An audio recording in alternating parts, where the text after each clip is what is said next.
નમસ્કાર મિત્રો, આજના વિડીયોની અંદર વાત કરવાની છે અમારા વાલીડાઓ સાંજની મિત્રો આપણે 5 વાગ્યાની અપડેટ પ્રમાણે વાત કરીએ તો આ વિસ્તારોની અંદર આજે છૂટાછવાયા હળવા મધ્યમ ઝાપટા પડે તેવી પણ હાલ શક્યતાઓ છે તે વ્યક્ત કરવામાં આવેલી છે। વલસાડ, સુરત આ વિસ્તારોની અંદર જેને દરિયાકાંઠાનો જે વિસ્તાર છે તે વિસ્તારોની અંદર આજે છૂટાછવાયા હળવા મધ્યમ ઝાપટા પડે હાલ તેવી શક્યતાઓ છે તે વ્યક્ત કરવામાં આવે છે। હાલ મિત્રો કોઈ જગ્યાએ ભારે વરસાદ, અતિ ભારે વરસાદ કે અત્યંત ભારે વરસાદની હાલ કોઈ પણ આગાહી છે તે નથી કરવામાં આવી। આજે છે મિત્રો 11 તારીખ, સાંજની મિત્રો 5 વાગ્યાની અપડેટ પ્રમાણે આ વિસ્તારોની અંદર આજે છૂટાછવાયા હળવા મધ્યમ ઝાપટા પડવાની હાલ શક્યતાઓ છે તે વ્યક્ત કરવામાં આવેલી છે।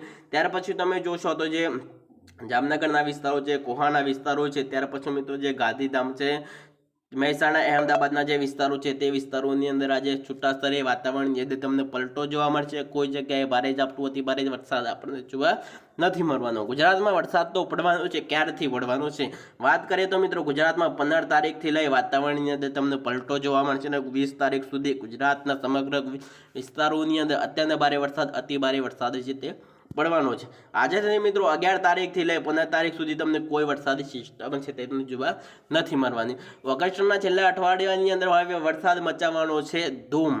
હવે આ દિવસોની અંદર વરસાદ આપણને કેવો જોવા મળે છે ને આજે છે મિત્રો 11 તારીખથી લઈ 15 તારીખ સુધી તમને છૂટાછવાયા હળવા મધ્યમ ઝાપટા પડે હાલ તેવી શક્યતાઓ છે તે વ્યક્ત કરવામાં આવે છે।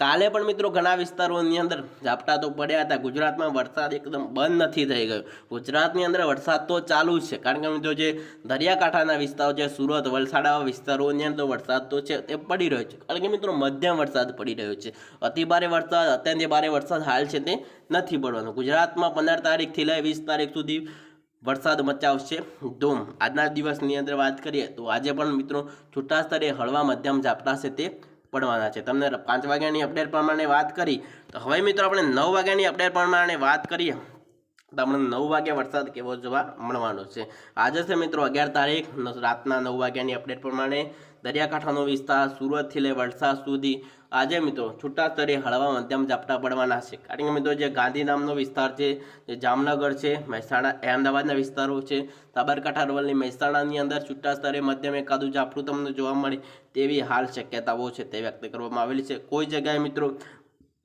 ભારે વરસાદ, અતિ ભારે વરસાદ આપણને નથી જોવા મળવાનો। તો ચાલો મિત્રો બીજી અપડેટ સાથે ફરી મળીશું। રજા આપશો। વંદે માતરમ।